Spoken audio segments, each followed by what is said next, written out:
السلام عليكم ورحمة الله وبركاته. الحمد لله والصلاة والسلام على أشرف رسول الله وعلى آله وأصحابه الفائزين برضا الله. أعوذ بالله من الشيطان الرجيم. بسم الله الرحمن الرحيم. ومن الناس من يشتري لهو الحديث ليضل عن سبيل الله بغير علم ويتخذها هزوا. സ്വദഖല്ലാഹു മൗലാനൽ അലിയുൽ അദീം. സ്നേഹധന്യരായ നമ്മുടെ ഈ മഹത്തായ ചടങ്ങിന്റെ അധ്യക്ഷം വഹിക്കേണ്ട ബഹുമാന്യനായ മുഹമ്മദ് മാഷ്, അതുപോലെ തന്നെ ഈ മഹത്തായ പരിപാടിയിൽ സംബന്ധിച്ചുകൊണ്ടിരിക്കുന്ന ബഹുമാന്യനായ മടവൂർ ഗ്രാമപഞ്ചായത്ത് പ്രസിഡന്റ് അബ്ദുൽ ഹമീദ് മാഷ്, നമ്മുടെ വേദിയിലുള്ള ഈ സ്ഥാപനത്തിലെ പ്രിയപ്പെട്ട ഉസ്താദുമാർ, എന്റെ പ്രിയപ്പെട്ട സുഹൃത്ത് ബഹുമാനപ്പെട്ട പവിത്ര ഫൈസി തുടങ്ങി നമ്മുടെ സ്ഥാപനത്തിന്റെ പ്രിയപ്പെട്ട ഭാരവാഹികൾ, ഈ സ്ഥാപനത്തെ നയിച്ചുകൊണ്ടിരിക്കുന്ന പ്രിയപ്പെട്ട ഗുരുനാഥന്മാർ, നമ്മുടെ ഈ പരിപാടിയിൽ സംബന്ധിച്ചുകൊണ്ടിരിക്കുന്ന വിവിധ കോളേജുകളിൽ നിന്ന് വന്ന പ്രതിഭാസമ്പന്നരായ ഭാവി വാഗ്ദാനങ്ങളായ പ്രിയപ്പെട്ട വിദ്യാർത്ഥി സഹോദരങ്ങൾ, ഇവിടെ നടക്കുന്ന പ്രവർത്തനത്തെക്കുറിച്ച് നിങ്ങൾക്കെല്ലാവർക്കും വളരെയധികം പ്രാധാന്യത്തോടെ മനസ്സിലായിട്ടുണ്ട് എന്നാണ് ഞാൻ മനസ്സിലാക്കുന്നത്. ഇസ്ലാമിക സമൂഹത്തെ സംബന്ധിച്ചിടത്തോളം കലയും സാഹിത്യവും ഇസ്ലാമിന്റെ പ്രബോധനത്തെ ഉപയോഗപ്പെടുത്തുക എന്ന തത്വത്തിലാണ് അതിനെ പ്രോത്സാഹിപ്പിച്ചിട്ടുള്ളതും വളർത്തിക്കൊണ്ടുവന്നിട്ടുള്ളതും. അല്ലാഹു സുബ്ഹാനഹു വ തആല ഈ ഭൂമുഖത്തെ സംവിധാനിച്ചിരിക്കുന്നത് തന്നെ ഏറ്റവും വലിയൊരു കലയായിട്ടാണ് നമുക്ക് കാണാൻ കഴിയുന്നത്. ശരിക്കും കലയെന്ന് പറയുന്നത് അരിസ്റ്റോട്ടലിന്റെ ഒരു നിർവചന പ്രകാരം ഏതൊരു മനുഷ്യന്റെയും മനസ്സിൽ അന്തർലീനമായി കിടക്കുന്ന വൈചാരികമായ ശക്തിവിശേഷത്തെ പരിശുദ്ധീകരിച്ച് പരിപോഷിപ്പിക്കുക എന്നാണ്. അപ്പൊ നമ്മുടെ മനസ്സിലൊക്കെയുള്ള കലകളെ ശരിക്ക് പരിശുദ്ധീകരിച്ച് പുറത്തു കൊണ്ടുവരാനുള്ള ഒരു മാറ്റുരക്കൽ സംഭവമാണ് ശരിക്കും ഇവിടെ നടക്കുന്നത്. ഇത്തരമൊരു മത്സരവേദിയിൽ വന്ന് മത്സരിക്കാൻ കെൽപ്പുള്ള ഒരു വിദ്യാർത്ഥി സൃഷ്ടിക്കപ്പെടുക എന്ന് പറയുന്നത് തന്നെ ഏറ്റവും പ്രധാനപ്പെട്ട ഒരു കലയുടെ ഭാഗമായിട്ടാണ് നമ്മൾ കാണേണ്ടത്. നേരത്തെ ഇവിടെ സൂചിപ്പിച്ചതുപോലെ അല്ലാഹു സുബ്ഹാനഹു വ തആല പ്രബോധനത്തിന് പല പ്രവാചകന്മാരെയും പറഞ്ഞയച്ച കൂട്ടത്തിൽ ബഹുമാനപ്പെട്ട മൂസാ നബി അലൈഹി സ്വലാത്തു വസ്സലാം തന്റെ സഹോദരന്റെ കൂടെ അയക്കണമെന്ന് പറഞ്ഞപ്പോൾ അതിന്റെ കാരണം പറയുന്നത് ബിദ്അൻ യുസദ്ദിഖുനി എന്നാണ്. സത്യം ശരിക്കും സ്ഥാപിച്ചു കൊടുക്കാനുള്ള കഴിവ്. അഖീ ഹാറൂന അഫ്സഹു മിന്നി ലിസാനൻ ഫഅർസൽഹു മഅി എന്ന് പറഞ്ഞിട്ട് അതിന്റെ കാര്യകാരണങ്ങൾ ബോധ്യപ്പെടുത്തിക്കൊണ്ട് പറയുന്നു ബിദ്അൻ യുസദ്ദിഖുനി, ഞാൻ പറയുന്ന വിഷയം ശരിക്കും സത്യമാണെന്ന് ബോധ്യപ്പെടുത്തി കൊടുക്കുവാൻ അദ്ദേഹത്തിന് സാധ്യമാകും. അത്തരമൊരു സാധ്യതയിലേക്ക് കെൽപ്പുള്ള ഒരാളെ എന്റെ കൂടെ അയച്ചു തരണം എന്നാണ് ആ സന്ദർഭത്തിൽ പറയുന്നത്. അപ്പോഴാണ് അല്ലാഹു സുബ്ഹാനഹു വ തആല ഇദ്ഹബ എന്ന് പറഞ്ഞുകൊണ്ട് രണ്ടുപേരെയും പറഞ്ഞേക്കുന്നത്. ഇദ്ഹബ ഇലാ ഫിർഔന ഇന്നഹു തആ ഫഖൂലാ ലഹു ഖൗലൻ ലയ്യിനൻ ലഅല്ലഹു യതദക്കറു ഔ യഖ്ശാ. അവിടെ ഫിർഔനെ ശരിക്കും ഉപദേശിക്കാൻ വേണ്ടി പറഞ്ഞേക്കുന്ന സ്വീകരിക്കേണ്ട മാനദണ്ഡങ്ങളൊക്കെ ആ ഉപദേശത്തിലുണ്ട്. കലാപരമായി വളരെ മനോഹരമായി അവനെ ഉപദേശിച്ചവനെ മനസ്സിനെ നിങ്ങളിലേക്ക് ആകർഷിക്കുന്ന പ്രവർത്തനങ്ങൾ ചെയ്യണം എന്നാണ് പറയുന്നത്. ഇനി അല്ലാഹുവിന്റെ പരിശുദ്ധ ഖുർആൻ മൊത്തത്തിൽ നിങ്ങൾ നോക്കൂ. ഖുർആനിലെ ഓരോ സൂറത്തുകളും നമ്മൾ എടുത്തു നോക്കുമ്പോൾ അതിന് അതിൻ്റെതായ കലാവിശേഷവും സവിശേഷതയും ഉണ്ടാകും. ഏറ്റവും ചെറിയ സൂറത്തുകൾ പോലും അക്കാലഘട്ടത്തിൽ മീമില്ലാത്ത ഒരു സൂറത്ത് അവതരിപ്പിക്കാൻ സാധ്യമല്ല, ഒരു കല സാധ്യമല്ല എന്ന് പറയുന്ന കാലത്താണല്ലോ ഇന്ന അഅ്തൈനാക്കൽ കൗസർ എന്ന സൂറത്ത് ഇറങ്ങുന്നത്. മീമെന്ന അക്ഷരമില്ലാതെ ഒരു സാഹിത്യ ശക്തി ബന്ധപ്പെടുത്താൻ കഴിയില്ല എന്ന് വിശ്വസിച്ചിരിക്കുന്ന ഒരു സമൂഹത്തിന്റെ മുമ്പിലാണ് അത് വരുന്നത്. അതിന്റെ പ്രത്യേകതയും പ്രാധാന്യവും നോക്കുന്നത് നമ്മൾ ഏതെങ്കിലും ഒരു സൂറത്ത് എടുത്ത് ചില പ്രത്യേക സൂറത്ത് ഇപ്പോൾ ഉദാഹരണമായി വശംസി വമോഹ എന്ന സൂറത്ത് ശരിക്കും ഒരു തോട്ട് നോക്കി നിങ്ങൾ ശരിക്കത് ആ അവസാനം ഹ എന്ന് അവസാനിക്കുന്ന രീതിയിൽ താളാത്മകമായി നമ്മളിങ്ങനെ ഓതിയാൽ അതിനൊരു ഭംഗിയുണ്ടാവും. അത് ശരിക്കും ഓതുമ്പോൾ അതിന്റെ 10-15 ആയത്തുകൾ മുഴുവൻ അതേ വാക്കിലാണ് അവസാനിക്കുന്നത്. അത് ഏറ്റവും വലിയൊരു സവിശേഷതയാണ്. പരിശുദ്ധ ഖുർആന്റെ ഓരോ ആയത്തുകളും നമ്മൾ എടുത്ത് പരിശോധിക്കുമ്പോൾ അതിൽ ചില പ്രധാനപ്പെട്ട ആയത്തുകൾ നമുക്ക് മറക്കാൻ കഴിയില്ല. അതിന്റെ സാഹിത്യ സൃഷ്ടി, അതിന്റെ സമ്പന്നത, അതിന്റെ സവിശേഷത, അതിനൊട്ടും ഒരു സാഹിത്യം ലോകത്ത് വേറെ ഇല്ലല്ലോ. അതുകൊണ്ടല്ലേ അല്ലാഹു സുബ്ഹാനഹു വ തആല പരിശുദ്ധ ഖുർആൻ തന്നെ നിങ്ങൾക്കറിയാം, പലപ്പോഴും ഖുർആന്റെ വിശേഷണം നോക്കിയാൽ കാണാൻ കഴിയും. അല്ലാഹു റബ്ബുൽ ഇസ്സത്ത് പരിശുദ്ധ ഖുർആനിൽ വെല്ലുവിളി നടത്തിയിട്ട് നിങ്ങൾ ഇതിന് പകരമായി ഒരു സൂറത്ത് കൊണ്ടുവരിക, അതല്ലെങ്കിൽ നിങ്ങൾ ഒരു ആയത്ത് കൊണ്ടുവരിക, അതല്ലെങ്കിൽ നിങ്ങൾ ഏതെങ്കിലും ഒരു ആയത്തെങ്കിലും കൊണ്ടുവരിക എന്നുള്ള അവസാനത്തെ ആ വെല്ലുവിളിയെക്കുറിച്ച് നിങ്ങൾ നോക്കുക. അതെന്തൊരു ഗൗരവമുള്ള കാര്യമാണ്. ഒന്നുകിൽ അധ്യായം, അതല്ലെങ്കിൽ ഒരു 10 ആയത്ത്, അതല്ലെങ്കിൽ ഒരായത്ത്, അങ്ങനെയാണ് ഖുർആന്റെ വെല്ലുവിളി.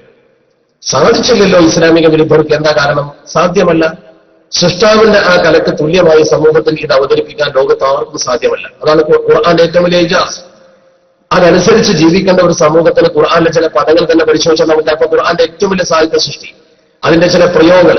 അപ്പൊ നിങ്ങളൊന്നും ശരിക്കും വിദ്യാർത്ഥികളാണല്ലോ. അല്ലാഹു നൂറു സമാവാതി വൽ അർദ് എന്ന് പറയുന്ന പരിശുദ്ധമായ വിശ്വാസത്തെ പ്രകാശത്തോട് തുല്യപ്പെടുത്തുന്ന ആയത്തും എടുത്തുകൊണ്ട് ശരിക്കും പരിശോധിച്ച് നോക്കാം. അല്ലാഹു നൂറു സമാവാതി വൽ അർദ്, അള്ളാഹു എന്നാൽ ഈ പ്രപഞ്ചത്തിന്റെ പ്രകാശമാണ്. മാത്രമല്ല മസലു നൂരിഹി കമിഷ്കാത്തിൻ ഫീഹാ മിസ്ബാഹ്, ഒരു മിസ്കാത്തിലുള്ള മിസ്ബാഹ് പോലെ. അതിന്റെ ഒരു പ്രയോഗത്തിന്റെ രൂപം തന്നെ. മിസ്കാത്ത് എന്ന് പറഞ്ഞാൽ എന്റെ ഉദ്ദേശം എന്താ നിങ്ങൾക്കറിയാം, നിങ്ങൾ തഫ്സീർ പഠിക്കുന്ന കുട്ടികളല്ലേ.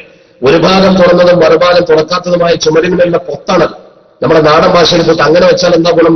ഒരു ഭാഗത്തുള്ള പ്രകാശം ശരിക്കും മുൻഭാഗത്തേക്ക് കിട്ടും. അതിന് മിസ്കാത്ത് എന്ന് പറഞ്ഞാൽ ആ മിസ്കാത്തിന്റെ ഉള്ളിലുള്ള അൽ മിസ്ബാഹു ഫീ സുജാജ, അത് ഒരു സുജാജത്തിലാണ്, ഒരു പളങ്കിന്റെ പാത്രത്തിലാണ് നിലകൊള്ളുന്നത് അത്. എന്നിട്ട് പിന്നെയും വിശദീകരിച്ച് ആലങ്കാരികമായി ഇങ്ങനെ പറഞ്ഞു വരികയാണ്. ആ സുജാജത്ത് കന്നഹാ കൗകബൻ ദുർരിയെ, ഈ സുജാജത്ത് ശരിക്കും എവിടെയാണ്? കൗകബൻ ദുർരിയ പോലെയാണ്, ഒരു പ്രകാശിക്കുന്ന നക്ഷത്രം പോലെ. ആ പ്രകാശിക്കുന്ന നക്ഷത്രത്തിന്റെ പ്രത്യേകതയോ, ആ നക്ഷത്രത്തിന്റെ ആദ്യം ആ പൊത്തിന്റെ ഉള്ളിൽ ഒരു പ്രകാശനാളം, ആ പ്രകാശനാളം ശരിക്ക് ഒരു സ്ഫടികത്തിനകത്ത്, ആ സ്ഫടികത്തിനകത്തുള്ള പ്രകാശിക്കുന്ന പ്രകാശനാളമൊക്കെ അന്നഹാ കൗകബൻ ദുർരി, നല്ല വെട്ടിത്തിളങ്ങുന്ന ഒരു നക്ഷത്രം പോലെ. യൂഖദു മിൻ ശജറത്തിൻ മുബാറക, നല്ല മനോഹരമായ അനുഗ്രഹീതമായ ഒരു മരത്തിൽ നിന്നാണ് അതിന് ഇന്ധനം ലഭിക്കുന്നത്.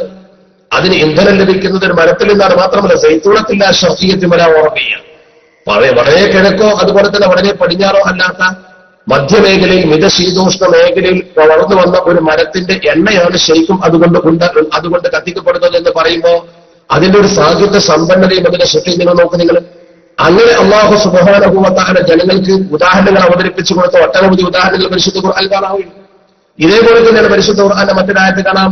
അല്ലാഹു ഈ ഭാരലോകത്ത് നിന്നും ഭൂമിയിലേക്ക് മഴ ഇറക്കുന്നു. അതിനെക്കുറിച്ച് അല്ലാഹു പറയുന്നത് അൻസല മിനസ് സമാഇ മാഅൻ ഫസാലത ഔദിയതുൻ ബിഖദരിഹാ ഫഹതമല സൈറു സബദർ റാബിയ.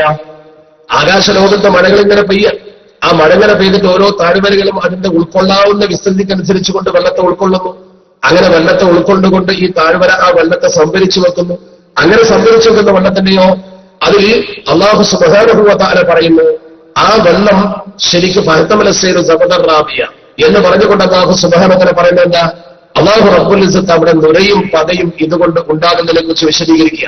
ആ നുരയും പതയും എങ്ങനെ ഉണ്ടാക്കുന്നു? ലോഹങ്ങളിൽ, അതുപോലെ തന്നെ നമ്മൾ എന്തെങ്കിലും ആഭരണങ്ങൾ ഇത് ഉണ്ടാക്കുന്നതിന് വേണ്ടി നമ്മൾ പഴുപ്പിക്കുമുണ്ടാകുന്ന പത പോലെ. എന്നിട്ട് ഇങ്ങനെ വിശദീകരിച്ചു വന്നിട്ട് ഞാനത് വല്ലാതെ വിശദീകരിക്കാത്ത സമയത്തിന്റെ കുറവുണ്ടാകും. ആ ആയത്തിങ്ങനെ വിശദീകരിക്കുമ്പോൾ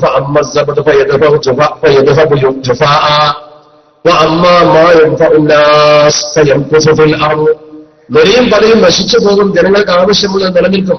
അപ്പൊ ഈ ഹബീസായ സംഗതികളെ അല്ലാഹു ശരിക്കും നുരയും പതയുമായി ചിത്രീകരിക്കുക. എന്നിട്ട് അല്ലാഹു പറയുന്നത് കദാലിക യദ്രിബുല്ലാഹുൽ അംസാൽ, അല്ലാഹു ഉദാഹരണങ്ങളെ എങ്ങനെയാണ് സമൂഹത്തിന് പഠിപ്പിക്കുന്നത്. എന്തൊരു സാഹിത്യ സൃഷ്ടി, എന്തൊക്കെ പരിഭാഷപ്പെടുത്തിയ ആളുകൾ പോലും അത്ഭുതത്തോടു കൂടി ഈ സാഹിത്യ സമ്പന്നതയെ നോക്കുന്നുണ്ട്. ഒരു സാഹിത്യകാരന് ചെയ്യാൻ കഴിയാത്ത, പറയാൻ കഴിയാത്ത വളരെ അത്യപൂർവമായ ഒരു ഉദാഹരണത്തിലൂടെയാണ് ശരിക്കും ഒരു പുതിയ ആവിഷ്കാരത്തിലൂടെ അത് കൊണ്ടുവരുന്നത്. അതാണ് അതിന്റെ പ്രത്യേകത. ഒരു സംഗതി ജനങ്ങൾക്ക് ശരിക്കും ബോധ്യപ്പെടുത്തി കൊടുക്കാൻ കഴിയുക എന്നാൽ അത് വളരെ പ്രധാനമാണ്. അതുകൊണ്ടാണല്ലോ അള്ളാഹുവിന്റെ പരിശുദ്ധ ഹബീബ് അഷ്റഫുൽ ഖൽഖ് മുഹമ്മദ് മുസ്തഫ സ്വല്ലല്ലാഹു അലൈഹി വസല്ലം തങ്ങൾ പ്രബോധനത്തിന്റെ എല്ലാ രീതിശാസ്ത്രങ്ങളും സ്വീകരിച്ചു. അഷ്റഫുൽ ഖൽഖ് സ്വല്ലല്ലാഹു അലൈഹി വസല്ലം തങ്ങൾക്ക് ഖതീബ് ഉണ്ടായിരുന്നു. ചരിത്രത്തിൽ ഖതീബ് റസൂലുള്ളാ എന്നറിയപ്പെടുന്ന പ്രവാചകന്റെ പ്രഭാഷകൻ എന്നറിയപ്പെടുന്ന ആളുണ്ടായിരുന്നു സാബിത്ത് ഇബ്നു ഖൈസ് റളിയല്ലാഹു തആല. ഹസ്സൻ ഇബ്നു സാബിത്ത് റളിയല്ലാഹു തആല ഉണ്ടായിരുന്നു ഷാഇർ റസൂൽ എന്നറിയപ്പെടുന്ന, കാത്തിബ് റസൂൽ എന്നറിയപ്പെടുന്ന സെയ്ദ് ഇബ്നു സാബിത്ത് റളിയല്ലാഹു തആല ഉണ്ടായിരുന്നു. അവ ശരിക്കും കാത്തിബിനെയും ഷായറിനെയും ഖതീബിനെയും അല്ലാഹുവിന്റെ പരിശുദ്ധ പ്രവാചകർ സമൂഹത്തിന് നിയോഗിച്ചു. ഈ ഖതീബിനെ കുറിച്ച് പലപ്പോഴും നമ്മൾ പറയാറില്ല. ഖുതുബ എന്ന് പറയുന്നത്, പ്രസംഗം എന്ന് പറയുന്നത് നിങ്ങളൊക്കെ പഠിക്കുന്ന കുട്ടികളാണെന്ന് മനസ്സിലാക്കണം. സാബിത്ത് ഇബ്നു ഖൈസ് റളിയല്ലാഹു തആല അല്ലാഹുവിന്റെ പരിശുദ്ധ പ്രവാചകന്റെ പ്രഭാഷകനെ, താരീഖിന്റെ കിതാബിലൊക്കെ അദ്ദേഹത്തെ കുറിച്ച് പറയുന്നത് പ്രഭാഷകൻ എന്ന്. റസൂലുള്ളാഹി സ്വല്ലല്ലാഹു അലൈഹി വസല്ലം തങ്ങളുടെ പ്രഭാഷകൻ. അദ്ദേഹത്തിന്റെ ആ പ്രഭാഷണ കലയിലേക്കുള്ള സ്റ്റെപ്പ്, അദ്ദേഹം കടന്നു വന്ന ആ സ്റ്റെപ്പിനെ കുറിച്ച് താരീഖിന്റെ കിതാബിൽ കാണാം. പരിശുദ്ധ പ്രവാചകരും പുണ്യസ്വഹാബത്തും മദീനത്ത് വന്നു ഹിജ്റ. പരിശുദ്ധ പ്രവാചകർ മദീനയിൽ വന്നപ്പോൾ ലമ്മാ ഖദിമ റസൂൽ സ്വല്ലല്ലാഹു അലൈഹി വസല്ലം ഇലൽ മദീനത്തി, മദീനയിലേക്ക് റസൂലുള്ളാഹി സ്വല്ലല്ലാഹു അലൈഹി വസല്ലം തങ്ങൾ കടന്നു വരുന്ന മുഹാജിറൻ, ഒരു മുഹാജിറായി ഹിജ്റ വന്നു പരിശുദ്ധ തിരുദൂതർ മദീനയിലേക്ക്. ഇസ്തഖബലഹു സാബിത്ത് ഇബ്നു ഖൈസ് ഫീ കൗകബത്തിൻ, അദ്ദേഹത്തിന്റെ സംഘത്തെ കൊണ്ടുപോയിട്ടാണ് സ്വീകരിച്ചത്. അദ്ദേഹത്തിന്റെ വലിയൊരു സംഘത്തെ കൊണ്ടുപോയിട്ട് സ്വീകരിച്ചു. കൗക്കബത്ത് എന്നുള്ളതിന് ജമാഅത്താണ്. അദ്ദേഹത്തിന്റെ വലിയ ഒരു സംഘം, അദ്ദേഹത്തിന്റെ കൂടെ ഉണ്ടായിരുന്ന ഒരു ടീം ബഹുമാനപ്പെട്ട നബി സല്ലല്ലാഹു അലൈഹി വസല്ലം തങ്ങളെ സ്വീകരിക്കാൻ വേണ്ടി പോയി.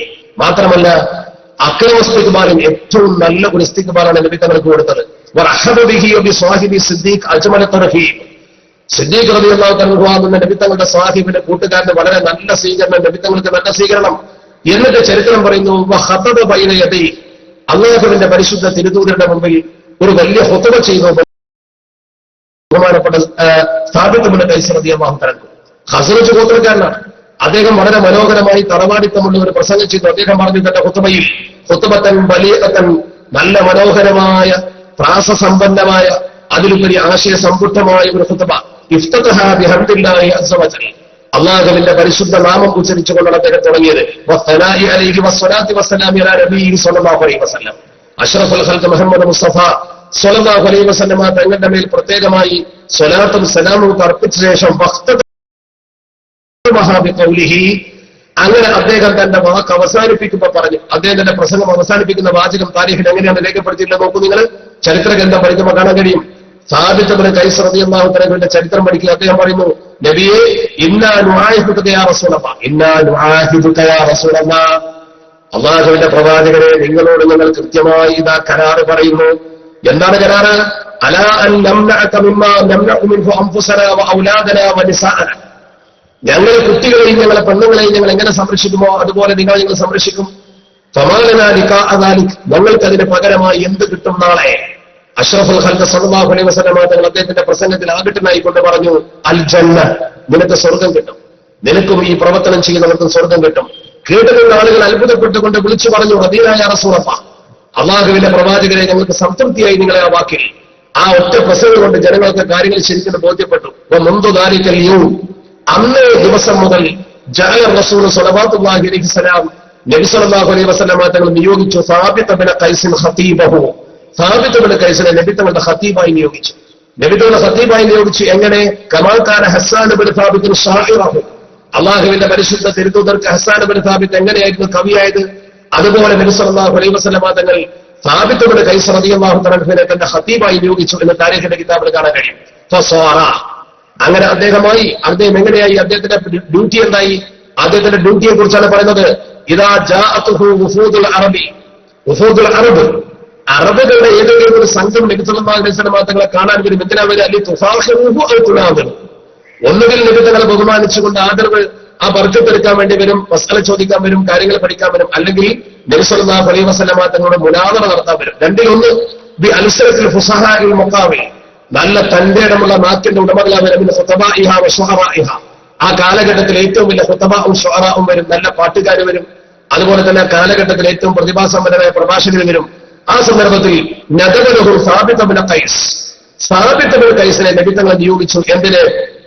ആ മനുഷ്യർ വരുമ്പോ അവരെ ശരിക്ക് നേരിട്ട് കൊണ്ട് കാര്യങ്ങൾ പറയാൻ സാബിത്ത് ഇബ്നു ഖൈസിനെ നിയോഗിച്ചു നബി സല്ലല്ലാഹു അലൈഹി വസല്ലം തങ്ങൾ. അങ്ങനെ അദ്ദേഹം നല്ല പ്രഭാഷകനായി. അദ്ദേഹം എന്ത് വിഷയം വരുമ്പോഴും അത് ശരിക്കും പഠിച്ചിട്ട് അവതരിപ്പിക്കും. താരീഖിൽ അങ്ങനെ തന്നെ കാണുന്നുണ്ട്. ഒരു പ്രഭാഷകൻ ഉണ്ടാകേണ്ട ഏറ്റവും പ്രധാനപ്പെട്ട കാര്യമല്ല, ഒരു വിഷയം നമ്മൾ അവതരിപ്പിക്കേണ്ടി വന്നാൽ നല്ല ഹോംവർക്ക് നടത്തി നല്ല കാര്യങ്ങളൊക്കെ ശരിക്കും ഗ്രഹിച്ച് സംഗതികളൊക്കെ ശരിക്കും പറഞ്ഞ് പഠിപ്പിച്ചു കൊടുക്കണം. ഇനി നമ്മൾ രണ്ട് പ്രസംഗം നടത്തിയിട്ട്, അല്ലെങ്കിൽ നമ്മൾ രണ്ട് പാട്ട് പാടിയിട്ട്, അല്ലെങ്കിൽ നമ്മൾ രണ്ട് കവിത രചിച്ചിട്ട്, അല്ലെങ്കിൽ നമ്മളെന്ത് ഗ്രന്ഥം രചിച്ചിട്ട് സമൂഹത്തിൽ നമുക്കൊരു സ്ഥാനമോ മാനമോ കിട്ടിയിരിക്കട്ടെ, അപ്പോഴേക്കും അഹങ്കരിച്ചു പോകരുത്. അങ്ങനെ അഹങ്കരിച്ചുകൊണ്ട് നമ്മളൊരു വലിയ ആളാൻ തോന്നാൻ പാടില്ല. അങ്ങനെ തോന്നിക്കഴിഞ്ഞാൽ ആ കഴിവ് നഷ്ടപ്പെട്ടു പോകും. സാബിത്ത് ഇബ്നു ഖൈസ് റളിയല്ലാഹു അൻഹുവിന്റെ ചരിത്രത്തിൽ പറയുന്നുണ്ട്, അദ്ദേഹത്തിന് ഇത്രമാത്രം ഒരു പ്രഭാഷകനായി ഇസ്ലാമിനെ പ്രബോധനം ചെയ്യാൻ കെൽപ്പുള്ള രീതിയിൽ വളർന്നു വരാൻ അള്ളാഹു തൗഫീഖ് കൊടുത്തത് അദ്ദേഹത്തിന്റെ ഏറ്റവും വലിയ വിനയം കൊണ്ടാണ്.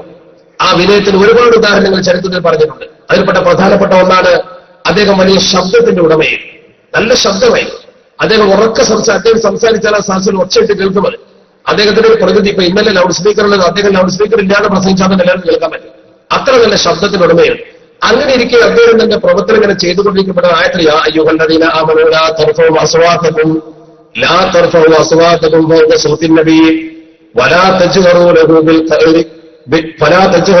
ബിൽ ഖൗലി, അല്ലാഹുവിന്റെ പരിശുദ്ധ പ്രവാചകർക്ക് മുമ്പിൽ ഉറക്ക ശബ്ദിക്കാൻ പാടില്ല. നബി സല്ലല്ലാഹു അലൈഹി വസല്ലം തന്റെ ശബ്ദത്തെക്കാൾ ഉറക്ക നിങ്ങൾ ശബ്ദിച്ചുകൂടാ. നിങ്ങൾ പരസ്പരം സംസാരിക്കുമ്പോൾ ശബ്ദം ഉയർത്തുന്നത് പോലെ ഉയർത്താൻ പാടില്ല. അങ്ങനെ ഉയർത്തിയാൽ അമലുകളൊക്കെ പൊളിഞ്ഞു പോകും. നിങ്ങളോട് അർത്ഥം പറയേണ്ട കാര്യമില്ല. അതുകൊണ്ട് തന്നെ അള്ളാഹുവിന്റെ പരിശുദ്ധ ഖുർആന്റെ ഈ വാചകം ഇറങ്ങിയപ്പോൾ സാബിത്ത് ഇബ്നു ഖൈസ് അദ്ദേഹം അവരെ ഭയപ്പെട്ടു. ഞാൻ വലിയ ശബ്ദത്തിന്റെ ഉടമയാണ്, എനിക്കൊരു പക്ഷേ അള്ളാഹുവിന്റെ പരിശുദ്ധ ഹബീബിന്റെ മുമ്പിൽ പലപ്പോഴും ശബ്ദത്തിൽ പറയേണ്ടി വന്നിട്ടുണ്ടാകാം. അതുകൊണ്ട് എന്റെ അമലൊക്കെ പൊളിഞ്ഞു പോയല്ലോ, ഞാൻ എന്ത് ചെയ്യുമെന്ന് കരുതി വാതിലടച്ച് വീട്ടിന്റെ ഉള്ളിൽ നിന്ന് വിനയം കൊണ്ടാണ്. താരീഖിന്റെ കിതാബിലുണ്ട് തജന്നബ സാബിത്ത് ഇബ്നു ഖൈസിൻ മജാലിസ് റസൂലുള്ളാഹി സ്വല്ലല്ലാഹു അലൈഹി വസല്ലം. നബി തങ്ങളുടെ മജ്ലിസിൽ നിന്നും അദ്ദേഹം അകന്നു പിന്നെ വരൂല. നിസ്കാരത്തിന് വേണ്ടി മാത്രം വരും, മറ്റൊരു കാര്യത്തിനും അദ്ദേഹം വരില്ല. വന്നാൽ ഉടനെ പോകും, വീട്ടിൽ കയറി അടച്ചിരിക്കും, ഒരു പൊതുകാര്യത്തിനില്ല, സംസാരിക്കാനില്ല, ഇടപെടാനില്ല, സംസാരിച്ച ശബ്ദം കൂടുതൽ പേടിയാണ്. അങ്ങനെ അദ്ദേഹത്തെ മറ്റൊരു കാര്യത്തിന് കാണാതിരുന്നപ്പോൾ നബി സല്ലല്ലാഹു അലൈഹി വസല്ലം തങ്ങൾ അദ്ദേഹത്തെ കുറിച്ച് അന്വേഷിച്ചു. ചരിത്രത്തിൽ പറയുന്നുണ്ട് ഫഫ്തഖദഹു അൻ-നബി സല്ലല്ലാഹു അലൈഹി വസല്ലം. എവിടെയാണ് ഇയാളെന്ന് നബി തങ്ങൾ അന്വേഷിച്ചു. ഒരാളെ വീട്ടിൽ അവനെ വിളിച്ചുകൊണ്ടിരാൻ പറഞ്ഞു. പോയ ആള് ബഹുമാനപ്പെട്ട സാബിത്തിനെ കണ്ട് അദ്ദേഹത്തോട് സംസാരിച്ചപ്പോൾ അദ്ദേഹം പറഞ്ഞു, ഞാൻ എന്റെ ശബ്ദം കൂട്ടി പലപ്പോഴും സംസാരിച്ചിട്ടുണ്ട്. എന്റെ ശബ്ദം ഒരുപക്ഷേ ഈ പരിശുദ്ധ ഖുർആന്റെ ആയത്തിന്റെ പശ്ചാത്തലത്തിൽ എന്റെ അമലുകളൊക്കെ തകർത്ത് തരിപ്പണമാക്കിയിട്ടുണ്ടാവും. അതുകൊണ്ട് ഞാൻ ഭയപ്പെട്ടുകൊണ്ട് എന്റെ വീട്ടിൽ കഴിയുകയാണെന്ന് പറഞ്ഞു. ആ സന്ദർഭത്തിൽ ഇയാൾ ഈ വിവരം നേരെ വന്ന് നബി തങ്ങളോട് പറഞ്ഞു. അള്ളാഹുവിന്റെ പരിശുദ്ധ ഹബീബ് വിവരങ്ങളൊക്കെ കേട്ടപ്പോൾ നേരെ അവന്റെ അടുത്ത് ചെന്ന് പറഞ്ഞു കൊടുക്കുക. നീ അവന്റെ അടുത്തേക്ക് തന്നെ തിരിച്ചുപോയി പറഞ്ഞു കൊടുക്കുക. നീ ഒരിക്കലും സ്വർഗത്തിന്റെ അഹിലുകാരനല്ലാതായിട്ടില്ല, നീ നരകത്തിന്റെ അഹിലുകാരനല്ല, നീ സ്വർഗത്തിന്റെ അഹിലുകാരനാണെന്ന് സ്ഥാപിത്തിന് പോയി പറഞ്ഞു കൊടുക്കാൻ പറഞ്ഞു. അങ്ങനെ അദ്ദേഹം ആ വാക്ക് കേട്ടപ്പോഴാണ് സമാധാനത്തോടുകൂടി പിന്നെയും നബിസദസ്സിലേക്ക് കടന്നു വന്നത് എന്ന് പറയുന്നു. അദ്ദേഹം ഈ ഒരു കർമ്മം നിർവഹിച്ചപ്പോൾ അദ്ദേഹത്തിന് എന്തൊക്കെ ഗുണം കിട്ടിയെന്നത് ദഅവത്തിന് വേണ്ടി നമ്മൾ അറിഞ്ഞിക്കഴിഞ്ഞാൽ തന്റെ പ്രസംഗവും തന്റെ എഴുത്തും തന്റെ പാട്ടുമൊക്കെ ശരിക്ക് കവിതയുമൊക്കെ പ്രബോധനത്തിന് വേണ്ടി ഉപയോഗപ്പെടുത്തുമ്പോൾ അള്ളാഹു വലിയ അനുഗ്രഹം നമുക്ക് നൽകും. സാബിത്ത് ഇബ്നു ഖൈസ് റളിയല്ലാഹു തആല അള്ളാഹു നൽകിയ വലിയ അനുഗ്രഹം ചരിത്രത്തിലുണ്ട്. അദ്ദേഹം മുസ്ലിമത്തിന്റെ കാലഘട്ടത്തിൽ മുസ്ലിം സമുദായം യുദ്ധത്തിന് വേണ്ടി പടപ്പുറപ്പാട് നടത്തുമ്പോൾ ആ സമരത്തിൽ അദ്ദേഹം ധൈര്യസമേതം പങ്കെടുത്തു. വെറും പ്രസംഗം മാത്രമല്ല, അതിൽ പങ്കെടുത്തു. അങ്ങനെ പങ്കെടുത്തു. ചരിത്രം പറയുന്നുണ്ട് അദ്ദേഹം ആ യുദ്ധരംഗത്തേക്ക് ഇറങ്ങി വന്നിട്ട് യുദ്ധം ഇങ്ങനെ തടുത്ത രീതിയിലാണ് പോകുന്നത്. മുസ്ലിമക്കെതിരെയുള്ള യുദ്ധം അവര് ശക്തിയായിട്ട് മുന്നോട്ട് കയറി ആക്രമിച്ച് എത്രത്തോളം എന്ന് ചോദിച്ചാൽ ഖാലിദ് റളിയല്ലാഹു തആലയുടെ ടെന്റിന്റെ മുഖത്ത് വരെ ശത്രുക്കൾ എത്തിയാണ്. മുസ്ലിം സൈന്യം ഖാലിദ് റളിയല്ലാഹു തആലയുടെ ടെന്റിന്റെ മുകളിൽ വരെ അടുത്തുവരെ എത്തി. അത്രമാത്രം രൂക്ഷമായ അപകടകരമായ ഒരു സ്ഥിതിവിശേഷം സംജാതമായ സാഹചര്യത്തിൽ ഈ തണുപ്പൻ പ്രതികരണം ശരിയല്ലെന്ന് മനസ്സിലാക്കി ബഹുമാനപ്പെട്ട സാബിത്ത് ഇബ്നു ഖൈസ് റളിയല്ലാഹു തആല യുദ്ധമുഖത്ത് എഴുന്നേറ്റുകൊണ്ട് വലിയൊരു പ്രസംഗം നടത്തി. അവിടെയും അദ്ദേഹം പ്രസംഗിച്ചു. അദ്ദേഹം പ്രസംഗിച്ച പ്രസംഗം ചരിത്രത്തിൽ ഏറ്റവും ശ്രദ്ധേയമാണത്. യാ മഅ്ശറൽ മുസ്ലിമീൻ, ഓ മുസ്ലിം സമൂഹമേ, മാ ഹകദാ കുന്നാ നുഖാതിലു മഅ റസൂലില്ലാഹി സ്വല്ലല്ലാഹു അലൈഹി വസല്ലം. അല്ലാഹുവിന്റെ പരിശുദ്ധ പ്രവാചകർ ജീവിച്ചിരുന്ന കാലത്ത് നമ്മൾ ഇങ്ങനെയല്ലേ യുദ്ധം ചെയ്തത്. ഇപ്പൊ സിദ്ദീഖ് തങ്ങളുടെ കാലമാണ്. എന്നിട്ട് അദ്ദേഹം ഇങ്ങനെ പഠിപ്പിച്ചു കൊടുത്തു, ബിൽസുമാ അബ്ദത്തും അഅദാഅകും മിനൽ ജുഅത്തി അലൈക്കും. നിങ്ങളുടെ പിടിപ്പുകേട് കൊണ്ടാണ് ശത്രുക്കൾ നമുക്കെതിരെ മുന്നേറി വരുന്നത്. അതുകൊണ്ട് നിങ്ങൾ പിടിപ്പുകേട് നിർത്തിയിട്ട് ഒറ്റക്കെട്ടായിട്ട് പൊരുതാൻ തയ്യാറുണ്ടോ എന്ന് പറഞ്ഞുകൊണ്ട് ബഹുമാനപ്പെട്ട ഒരു വാളെടുത്തുകൊണ്ട് അതിശക്തമായി മുന്നോട്ട് വന്നു. അദ്ദേഹം പഴയകാല കാരണവന്മാരായ കാര്യം പറഞ്ഞാൽ മനസ്സിലാകുന്ന ബറാഉ ഇബ്നു മാലിക് റളിയല്ലാഹു അൻഹു, അതുപോലെ സയ്യിദ് ഇബ്നു ഖത്താബ് റളിയല്ലാഹു അൻഹു, സാലിം മൗല അബൂ ഹുദൈഫ തുടങ്ങിയ പഴയ ഇരുത്തം വന്ന ഭാര്യമാരെ മുന്നിൽ നിർത്തിയിട്ട് അവരെ കൂടെ പൊരുതിയിട്ടുണ്ട് ഷഹീദായി. ആ പ്രസംഗം ആ സഭയിൽ വല്ലാതെ മാറ്റൊലിക്കൊണ്ടു. അദ്ദേഹത്തിന്റെ ഈ പ്രവർത്തനം സദസ്സ്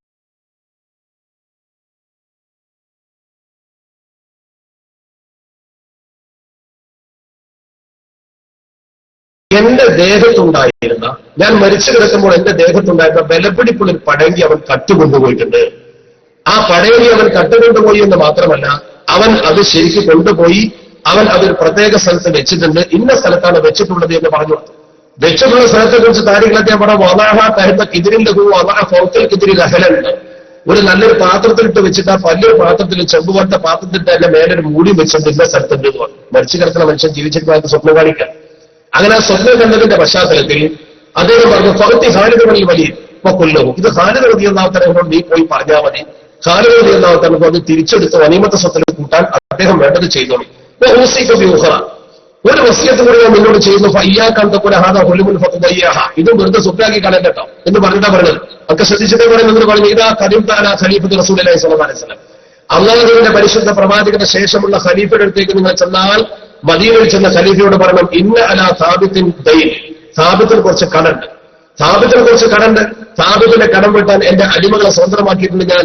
ആ കടം ഈ അടിമകളെ സ്വതന്ത്രമാക്കി അത് ഉപയോഗപ്പെടുത്തിക്കൊണ്ടും എനിക്ക് നൽകാനുള്ള യുദ്ധത്തിന്റെ മുതലുകൾ വല്ലതുകൊണ്ടെങ്കിൽ നൽകിക്കൊണ്ടും എന്റെ കടം വീട്ടാൻ ഖലീഫയെ ഞാൻ ചുമതലപ്പെടുത്തിയിരിക്കുന്നു എന്ന് വസിയത്ത് ചെയ്യണം എന്ന് പറഞ്ഞു. അങ്ങനെ ഈ സ്വപ്നം കേട്ട ഈ ചെറുപ്പക്കാരൻ എഴുന്നേറ്റു. ആ ചെറുപ്പക്കാരൻ എഴുന്നേറ്റ് ഈ വിഷയം നേരെ ഖാലിദ് റളിയല്ലാഹു തആലയോട് കൂടി പറഞ്ഞു. അങ്ങനെ ഖാലിദ് റളിയല്ലാഹു തആലയ്ക്ക് ഇവരെ കിട്ടിയപ്പോൾ ഈ പടയങ്കി കൊണ്ടുവരാൻ ഒരാളെ ഖാലിദ് റളിയല്ലാഹു തആല നിയോഗിച്ചു. അതാരെ കയ്യിലാണ് അവൻ എടുത്തു കൊണ്ടുവരാൻ. അങ്ങനെ ആ പറഞ്ഞ അതേ സ്ഥലത്ത് ആ സാധനം കണ്ടെത്തി. ആ പറഞ്ഞ അതേ സ്ഥലത്ത് ആ സാധനം അദ്ദേഹത്തിന് കണ്ടെത്താൻ കഴിഞ്ഞു. ആ പോയ ആൾ ആ സാധനം അതുപോലെ കൊണ്ടുവന്നു എന്ന് മാത്രമല്ല, ഈ വസിയത്ത് കൃത്യമായി നിറവേറ്റി. ആ വസിയത്ത് നിറവേറ്റിയതിനെ കുറിച്ച് ചരിത്രകാരന്മാർ എഴുതിയ വാചകമുണ്ട്. വമാ ഉരിഫ അഹദുൻ ഖബ്ലഹു വലാ ബഅദഹു. ഈ സംഭവത്തിന്റെ മുമ്പോ അതിന്റെ ശേഷമോ ഉണ്ടായിട്ടില്ല ഉജീസത്ത് വസിയത്തും ഒരു വസിയത്ത് നിറവേറ്റിയത് ബഅദ മൗതിഹി സിവാ. മരണാനന്തരം ഇതല്ലാത്ത വേറൊരു വസിയത്ത് നിറവേറ്റിയത് അറിയില്ല. മരിച്ചിട്ട് ഒരാൾ പിന്നെ ഖബറിന് വസിയത്ത് ചെയ്തിട്ട് വന്നിട്ട് അത് നടപ്പാക്കിയത് സിദ്ദീഖ് തങ്ങളുടെ കാലത്ത് ഈ സംഭവം അല്ലാതെ ലോക ചരിത്രത്തിൽ അന്ന് വരില്ല. അതിന്റെ മുമ്പും ശേഷവും ഉണ്ടായിട്ടില്ല. അപ്പൊ നിങ്ങൾ നോക്ക്, ഖബറിൽ വെച്ച് തന്റെ കടത്തെക്കുറിച്ച് വസിയത്ത് ചെയ്യാൻ മാത്രമുള്ള ഒരു പവർ അദ്ദേഹത്തിന് കിട്ടിയതുകൊണ്ടാണ്. ആ മഹാനായ മനുഷ്യന് ദീനിനു വേണ്ടി ചെയ്യാൻ കഴിഞ്ഞ സേവനത്തിന്റെ മഹത്വമാണത്. അതാണ് ഖതീബുർ റസൂലായി പ്രവർത്തിച്ച ബഹുമാനപ്പെട്ടവരുടെ ഏറ്റവും വലിയ പദവി. ഞാൻ പറയുന്ന ചില സന്ദർഭത്തിൽ പ്രസംഗം ജനസമൂഹത്തിന്റെ മനസ്സിൽ വല്ലാതെ സ്വാധീനിക്കും. അതിന് നന്നായി വിഷയങ്ങൾ പഠിച്ച് നല്ല അവതരണ ശൈലിയോടുകൂടി കാര്യങ്ങൾ അവതരിപ്പിക്കണം. നിങ്ങൾക്കറിയാമല്ലോ, മൗത്തത്ത് യുദ്ധം ഒരു ഉദാഹരണമാണ്. മൗത്തത്ത് യുദ്ധത്തിന്റെ ആ രംഗത്ത് വളരെയധികം ഗംഭീരമായി മുസ്ലിം സൈന്യം ശത്രുവിന്റെ ആക്രമണോത്സവങ്ങൾ ശരിക്കും മനസ്സിലാക്കിയിട്ടാണ് യുദ്ധത്തിന് പോകുന്നത്. കാരണം മറുഭാഗത്തുള്ളത് ആ കാലഘട്ടത്തിലെ റോമിന്റെ സൈന്യമാണ്. മുസ്ലിങ്ങളെ സംബന്ധിച്ചിടത്തോളം റോം എന്ന വലിയ ശക്തി തന്നെയാണ്. പക്ഷേ അന്ന് ഈ യുദ്ധത്തിന്റെ കാരണം നബി സല്ലല്ലാഹു അലൈഹി വസല്ലം തങ്ങൾ ബസറ രാജാവിന് കത്തയച്ചതാണല്ലോ. ബസറ രാജാവിനെ ഇസ്ലാമിലേക്ക് ദഅവത്ത് ചെയ്തുകൊണ്ട് അഷ്റഫുൽ ഖൽഖ് മുഹമ്മദ് മുസ്തഫ സല്ലല്ലാഹു അലൈഹി വസല്ലം തങ്ങൾ കത്തയച്ചു. ഈ കത്ത് നബി തങ്ങൾ കൊടുത്തയച്ച പ്രത്യേക സാഹചര്യത്തിൽ ദൂതനെ വഴിക്ക് വെച്ച് മുഅത്തത്ത് എന്ന് പറയുന്ന സ്ഥലത്ത് വെച്ച് ദൂതനെ കൊന്നു. അവിടുത്തെ നാടുവാഴിയല്ല, ഗസ്സാന്റെ നാടുവാഴി ശുറഹബീൽ ഇബ്നു അംർ എന്ന് പറയുന്ന ആള് ഈ കത്ത് കൊണ്ടുപോയ ഹാരിസ് ഇബ്നു ഉമൈറുൽ അസദിയെ കൊന്നു. അതുകൊണ്ടാണ് യുദ്ധം തുടങ്ങിയത്. അതാണ് മുഅത്തത്തിൽ യുദ്ധം ഉണ്ടായത്. ആ മുഅത്തത്ത് യുദ്ധത്തിലേക്ക് ഈ ദൂതനെ കൊന്നപ്പോ റസൂലുള്ളാഹി ഒരു വലിയ സൈന്യത്തെ അയച്ചു. 3000 ആളുകളുടെ സൈന്യം എന്ന വലിയ സൈന്യമാണ്. 313 ആളൊക്കെ ബദറിൽ പോകുമ്പോൾ 3000 സൈന്യന്റെ വലിയ സൈന്യം. പക്ഷെ അവിടെ ചെന്ന് നോക്കുമ്പോൾ എന്താ മനസ്സിലായത്? അവിടെ ചെന്ന് നോക്കുമ്പോൾ ഈ 3000 സൈന്യത്തെ നേരിടാൻ ശത്രുക്കൾ 1,00,000 സൈന്യത്താണ് ഒരുക്കിയിട്ടുള്ളത്. മുഅത്തത്തിന്റെ രണാങ്കണത്തിൽ 1,00,000. വലിയ വിശാലമായ സ്ഥലമാണ് ഈ മുഅത്തത്ത്. ജോർഡാനിലാണ്. നിങ്ങൾ ഇപ്പോഴും പോയാൽ കാണാൻ കഴിയും മഹാന്മാരുടെ കബറുകളൊക്കെ ഉണ്ട്. ആ യുദ്ധക്കളം എന്നും അതുപോലെ നിൽക്കുന്നുണ്ട് അവിടെ.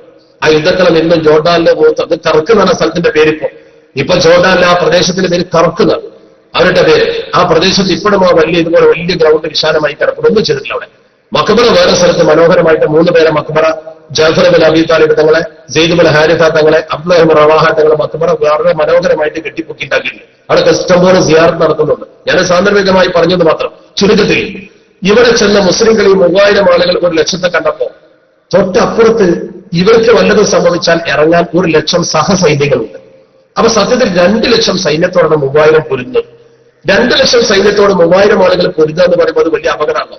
അപ്പോൾ സൈന്യം 2 ദിവസം അവിടെ താമസിച്ചു. 2 രാത്രി ആ പ്രദേശത്തെ മുസ്ലിം സൈന്യം തങ്ങി. അവർ ചർച്ച ചെയ്തു, യുദ്ധം ചെയ്യണോ ചെയ്യേണ്ടത് ഒരു ചർച്ച ആരുണ്ടാക്കി. നബി സല്ലല്ലാഹു അലൈഹി വസല്ലം തങ്ങൾ വാളും കൊടുത്ത് ഇൻ ഖുതില സൈദുൻ ഔ ഉസീബ ഫൽ അമീറു ജഅഫർ ഇബ്നു അബീ താലിബ് എന്നൊക്കെ പറഞ്ഞ് ശരിക്കും അനുഗ്രഹിച്ചു വിട്ടതാണ്. ഇന്നാൾ മരിച്ചാൽ ഇന്നാൾ എടുക്കണം, ഇന്നാൾ മരിച്ചാൽ ഇന്നാളാവണം എന്നൊക്കെ പറഞ്ഞിട്ട് 3 ആൾ മരിച്ചാൽ മുസ്ലിങ്ങൾ ഒരാളെ തെരഞ്ഞെടുക്കണമെന്ന് പറഞ്ഞയച്ചതാണ്. അപ്പോൾ പിന്നെ സംശയം ഉണ്ടാകേണ്ട കാര്യമില്ല. സംശയം ഉണ്ടാകേണ്ട യാതൊരു കാര്യവുമില്ല. മറിച്ച് സംശയത്തിന് അവിടെ എത്തി. ആരോ ഇതിൽ ഇഷ്കാലുണ്ടാക്കി നമ്മളിപ്പോ ചെയ്യണോ? അപ്പോൾ ഒരാൾ പറഞ്ഞു ലത്തുബില റസൂലി അലൈഹി സ്വലാത്തു വസ്സലാം, നബി സല്ലല്ലാഹു അലൈഹി വസല്ലം തങ്ങൾക്ക് നമുക്കൊരു കത്ത് എഴുതാം. കത്ത് എഴുതിയിട്ട് നൂക്കിഫു അലൽ അംർ, ഈ വിഷയത്തെക്കുറിച്ച് നബി തങ്ങൾക്ക് ബോധ്യപ്പെടുത്താം. വിചാരിച്ച മാതിരിയല്ല. 3000 ആളെ നമ്മുടെ കയ്യിലുള്ളൂ. ഈ 3000 ആളെ കൊണ്ടൊന്നും ചെയ്യൂല. അതുകൊണ്ട് ഞങ്ങൾ എന്ത് ചെയ്യണമെന്നൊരു കത്ത് നബി തങ്ങൾക്ക് അയക്കില്ല നല്ലത്. സുമ്മ നമ്മെ ഇലാമായ ഉമറുനാ ബിഹി, പിന്നെ എന്താണോ നബി തങ്ങൾ കൽപ്പിക്കുന്നത് അത് നമുക്ക് ചെയ്യാനോ എന്നൊരു അഭിപ്രായം.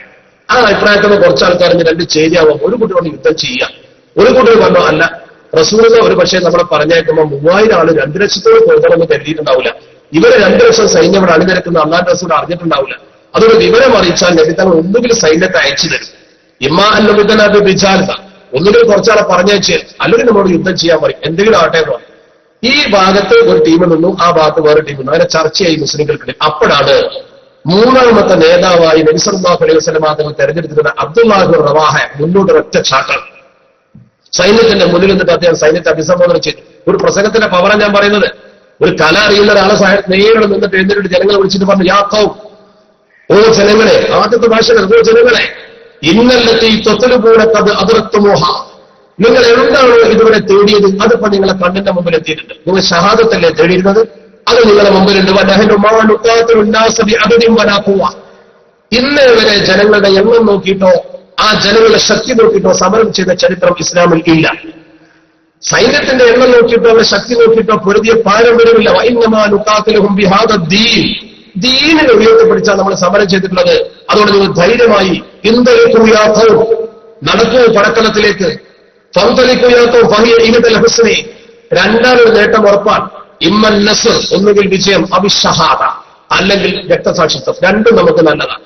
ഈ ഒറ്റ വാക്കും എല്ലാവരും നിന്ന് ആൾക്കാർ ഉറക്കം വിളിച്ചു, സ്വതക്ക ഇബ്റുറവാഹ, സ്വതക്ക ഇബ്റുറവാഹ, മുഴുവൻ ആൾക്കാരും വിളിച്ചു പറഞ്ഞു. ആ ഒറ്റ പ്രസംഗം, ആ ഒരൊറ്റ പ്രസംഗത്തെ മുഴുവൻ ആളുകളും അടക്കി നിർത്തി. ഒരു കഴിവാണ്. ആ രീതിയിൽ കാര്യങ്ങൾ ശരിക്കും അവതരിപ്പിച്ചു കൊടുക്കാനുള്ള കഴിവുണ്ടല്ലോ, അത് വളരെ പ്രധാനമായി പരിശുദ്ധ ദീനുൽ ഇസ്ലാം അംഗീകരിച്ച കാര്യമാണ്. മാത്രമല്ല, ഇദ്ദേഹം ജാഹിലിയ്യ കാലഘട്ടത്തിലെ പ്രസിദ്ധനായ കവിയാണ്, വലിയ കവിയാണ് അദ്ദേഹം. അദ്ദേഹം ആ പടക്കളത്തിൽ വെച്ച് പാടിയ പാട്ടുകളാണ് വെട്ടും കുത്തും. അദ്ദേഹം ഈ ജനങ്ങളുടെ പ്രസംഗത്തിന്റെ അവസാനത്തിൽ കവിതയും ചൊല്ലി. ആ പ്രസംഗത്തിന്റെ അവസാനത്തിൽ അദ്ദേഹം ജനങ്ങളോട് പറഞ്ഞ കവിത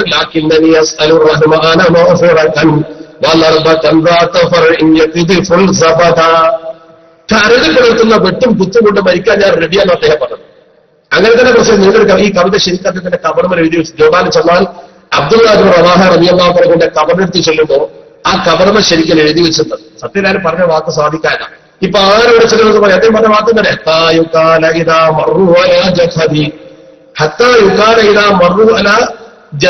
എന്റെ കബറിന്റെ അടുത്ത് കൂടെ ഒരാൾ നടന്നു പോയാൽ പറയണം,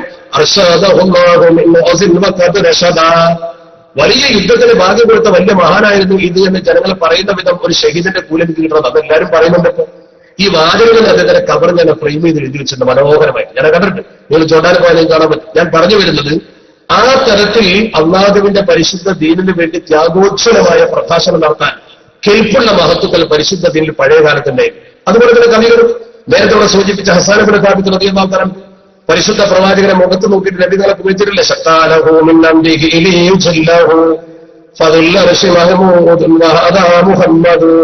നേരെ മുഖത്ത് നോക്കിയാൽ പാടല്ലേ. റസൂലുള്ളാഹിന്റെ മദ്ഹുകൾ ശരിക്കും സമൂഹത്തിന് അവതരിപ്പിച്ചു കൊടുത്തപ്പോൾ റസൂലുള്ളാഹി സ്വല്ലല്ലാഹു അലൈഹി വസല്ലം തങ്ങൾ തോളത്ത് കൈവച്ച് അല്ലാഹുമ്മ അയ്യിദുഹു ബിറൂഹിൽ ഖുദ്സ് എന്ന് പ്രാർത്ഥിക്കത്തക്ക വിധത്തിലുള്ള ഒരു മഹനീയമായ സ്ഥാനത്തേക്ക് അദ്ദേഹം ഇത് ഉയർത്തിയില്ലേ. അത് അദ്ദേഹത്തിന്റെ കവിത. ഇനി കവിത എഴുതുന്നവരുണ്ടായിരുന്നു, കവിത എഴുതുന്നവരും അതുപോലെ തന്നെ പാടുന്നവരും ഒക്കെ ഉണ്ടായിരുന്നു. ഹസ്സാൻ ഇബ്നു സാബിത്ത് റളിയല്ലാഹു അൻഹു കവിത രചിച്ചു പാടുന്ന വ്യക്തിയാണ്. അദ്ദേഹം തന്നെ കവിത രചിച്ചു, അദ്ദേഹം തന്നെ മനോഹരമായിട്ട് ആ കവിത അവതരിപ്പിച്ചു. അപ്പൊ നബി സല്ലല്ലാഹു അലൈഹി വസല്ലം തങ്ങളുടെ ഖതീബ് ഉണ്ടായിരുന്നു, ഷായർ ഉണ്ടായിരുന്നു. അതുപോലെ തന്നെ പ്രധാനിയായിരുന്നു സെയ്ദ് ഇബ്നു സാബിത്ത് റളിയല്ലാഹു അൻഹു. സെയ്ദ് ഇബ്നു സാബിത്തിനെ നബി തങ്ങളുടെ മുമ്പിലേക്ക് പഠിക്കാൻ കൊണ്ടുവരുമ്പോൾ ആദ്യം പറഞ്ഞ ഇബ്രാനി ഭാഷ പഠിക്കും, ഇബ്രു ഭാഷ പഠിക്കും. 15 ദിവസം കൊണ്ട് കുട്ടി പഠിച്ചത്. എന്നിട്ടാണ് ആ കുട്ടി ശരിക്കും ആ ഭാഷ പഠിച്ചിട്ട് ആ ഭാഷയിൽ പ്രാവീണ്യം നേടിയത്. എന്തിന്? അന്ന് ഹിബ്രു ഭാഷ ജൂതന്മാരുടെ പ്രധാന ഭാഷ. അന്ന് ഈ റോമക്കാരുമായി സംസാരിക്കാൻ അത് ആവശ്യമായി. അവരെന്തെങ്കിലും എഴുത്തു വന്നാൽ എഴുതാൻ, അവർക്കെന്തെങ്കിലും മറുപടി കൊടുത്താൽ മറുപടിക്ക്. അത് വളരെ കൃത്യമാണ്. അത് കഴിഞ്ഞിട്ട് ഈ കുട്ടികളോട് സുറിയാനി ഭാഷ പഠിപ്പിച്ചു. ഈ സുറിയാനി ഭാഷ ക്രിസ്ത്യാനികളോട് സംവദിക്കാനാണ്. പേർഷ്യൻ ഭാഷ അതും പഠിപ്പിച്ചു. രണ്ടും പഠിപ്പിച്ചതിന്റെ ശേഷം പേർഷ്യയുടെയും റോമിന്റെയും ഭാഷ ശരിക്കും പഠിപ്പിച്ചതിന്റെ ശേഷം വളരെ മനോഹരമായി കാത്തിബുർ റസൂലാക്കി മാറ്റി. പരിശുദ്ധ പ്രവാചകരുടെ കാത്തിബാക്കി. എന്നിട്ട് ആ കുട്ടിക്ക് ഖുർആൻ പഠിപ്പിച്ച് ഖുർആൻ എഴുത്തുകാരനാക്കി. ഏതെങ്കിലും ജൂതന്മാരോ ക്രിസ്ത്യാനികളോ വന്നാൽ അവർക്ക് കത്തെഴുതാനും ഈ കുട്ടി, ഖുർആൻ അറിഞ്ഞാലും എഴുതാൻ ഈ കുട്ടി കാത്തിബുർ റസൂൽ എന്ന പേര് അറിയപ്പെട്ടു. നബി തങ്ങളുടെ കത്തുകളും സന്ദേശങ്ങളും എഴുതാൻ അല്ലാഹു സുബ്ഹാനഹു വ തആല ഭാഗ്യം കൊടുത്ത മഹാനാണ് ബഹുമാനപ്പെട്ട സെയ്ദ് ഇബ്നു സാബിത്ത് റളിയല്ലാഹു അൻഹു. അതൊരു വലിയ പദവിയാണ്. ആ പദവിയിലേക്ക് ഇത് ഓരോരുത്തരും കണ്ട നിങ്ങൾ സാബിത്ത് ഇബ്നു ഖൈസിന്റെ പദവി ഞാൻ പറഞ്ഞു. അദ്ദേഹത്തിന്റെ വസീയത്ത് നടപ്പാക്കാൻ വരെ അവസരം ഖബറിൽ വെച്ചുണ്ടായത് പറഞ്ഞു. എന്നപോലെ തന്നെ ഹസ്സാൻ ഇബ്നു സാബിത്ത് റളിയല്ലാഹു അൻഹുവിന് റസൂലുള്ളാഹിന്റെ പ്രാർത്ഥന കിട്ടി. അല്ലാഹുമ്മ അയ്യിദുഹു ബിറൂഹിൽ ഖുദ്സ് എന്താ വേണ്ടത്? സെയ്ദ് ഇബ്നു സാബിത്ത് റളിയല്ലാഹു അൻഹുവിനോ എല്ലാ അംഗീകാരവും കിട്ടി. അന്നത്തെ കാലഘട്ടത്തിൽ ഏറ്റവും പ്രഗത്ഭനായിരുന്ന ആളാണല്ലോ ചരിത്രത്തിൽ അറിയപ്പെടുന്ന റഈസുൽ മുഫസ്സിരീൻ ഇബ്നു അബ്ബാസ് തങ്ങൾ. ഹസ്സാൻ ഇബ്നു സാബിത്ത് റളിയല്ലാഹു അൻഹുവിനെ പോലെ തന്നെ സെയ്ദ് ഇബ്നു സാബിത്ത് റളിയല്ലാഹു അൻഹു ഈ കാര്യത്തിൽ ഖുർആൻ എഴുതാൻ തെരഞ്ഞെടുക്കപ്പെട്ടു എന്ന് കേട്ടപ്പോ ഖുർആൻ എഴുതാൻ ഹസ്സാൻ ഇബ്നു സാബിത്ത് തങ്ങൾക്ക് നബി തങ്ങൾ പീഠം കൊടുത്ത് അനുഗ്രഹിച്ച് തോളത്ത് കൈവച്ച് ദ്വാരത്തിന് ശേഷം ഹസ്സാൻ റളിയല്ലാഹു അൻഹുവിന്റെ സ്വഹാബത്ത് എന്ത് ആദരവോടെ കണ്ടത്, എന്തൊരു ബഹുമാനമായിരുന്നു. അതേ ബഹുമാനം പരിശുദ്ധ ഖുർആൻ എഴുതാൻ വേണ്ടി ചുമതലപ്പെടുത്തപ്പെട്ട സെയ്ദ് ഇബ്നു സാബിത്ത് റളിയല്ലാഹു അൻഹുവിനോട് കാണിച്ചു.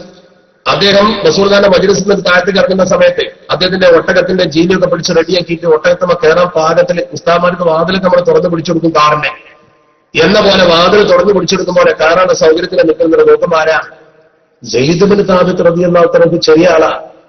ഈ പിടിച്ചു നിൽക്കുന്ന ആളാരാ? റഈസുൽ മുഫസ്സിരീൻ ഇബ്നു അബ്ബാസ്, വലിയ മഹാൻ, റസൂലുള്ളാഹിന്റെ കുടുംബത്തിൽപ്പെട്ട വലിയ പണ്ഡിതൻ.